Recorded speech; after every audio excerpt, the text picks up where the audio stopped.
Hi, I'm Jeff Altman, the Big Game Hunter. I'm a coach, and I'm just going to get that part turned on so you get a chance to see me here. And I was listening to Revisionist History this morning. It's a podcast done by Malcolm Gladwell. And if you look for the show, it's called Hallelujah.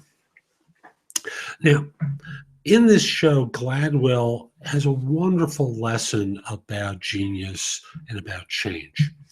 And I'll simply say that his ideas are very simple but elegant. And I think too few of us pay attention to it. I know I do. He tells two stories here. One is the story of a song that Elvis Costello released in the 80s. And he was a Elvis Costello fan. The song was originally released as Deportee Club.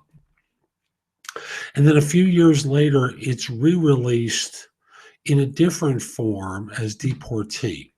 And suddenly, hidden in this awful music, as it was originally released, is this song that is absolutely beautiful. And then he tells a different version, a different story, which to me is the one that really resonated for me. There's a song called Hallelujah, originally written by Leonard Cohen. And I'll have a link to the original version in the show in the notes for this video. So you don't have to go looking for it on YouTube. You can just use that link that I provide. And no, it's not an affiliate link. It's straight to YouTube. And Cohen worked on this song for 5 years and originally released it, as you'll see, in one particular form, and then re-released it a year or two later as even more of a dirge than it originally was. As Gladwell tells the story, he's performing one night live, and someone in the audience who's I don't remember the name, so excuse me for not quoting it. Listen to the show; you'll get this part of the story. Who's in the audience comes to him and says, "I'd like to perform the song. Could you send over the lyrics to me?" And he sends over 25 pages of lyrics, from which this other musician rewrites the song using some of these lyrics in a different form. Here's how it becomes even more amazing. Very few people buy it, but one woman in Brooklyn does, and she's got a house guest who's staying with her named Jeff Buckley, who pulls this piece of vinyl off the shelf, plays it, loves the song, and performs it that night, where he's found by a music executive who signs him to a contract. And can't say the song was propelled into a hit instantly, because it wasn't. It took Buckley's untimely death in '97 for people to really discover it. But it's the evolution of something.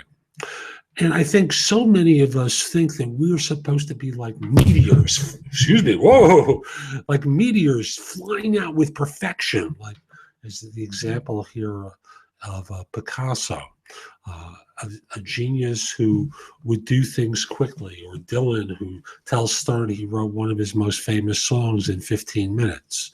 And I think that's our normal interpretation of genius, where so many others, it takes time and it takes effort and it takes revisiting the sculpture to rework it again, or re-massage the clay in order to really find the beauty in it.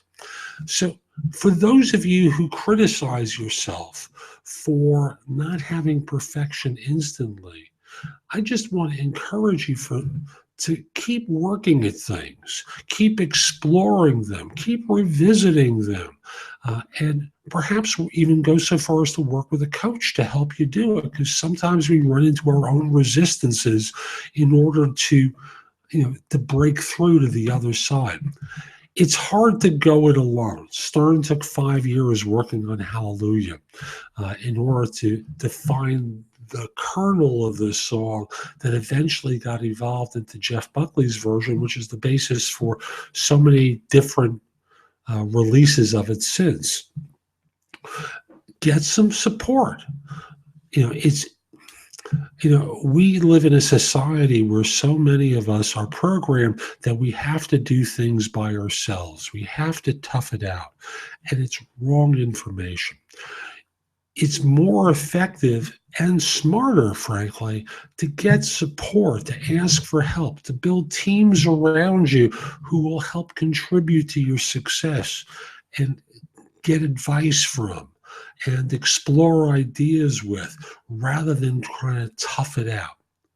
This video is really about how change occurs gradually over time, that even an ugly duckling can turn into something beautiful with time and effort. I want to encourage you. There are ideas that you've had that you've put aside or maybe started on and never finished. Come back to them and keep working at them. Now, if you'd like me to coach you, reach out to me. My website is nobscoachingadvice.com. Reach out to me through the site or just message me at thebiggamehunter@gmail.com. I'd love to work with you. We can set up a short initial consult where I get a feel for what you want to work on, no obligation, and then from there, decide whether you want to go further. Again, 15 minutes of time would be the initial consult, not a full-out session, and I look forward to helping you. Again, nobscoachingadvice.com. Have a great day. Take care.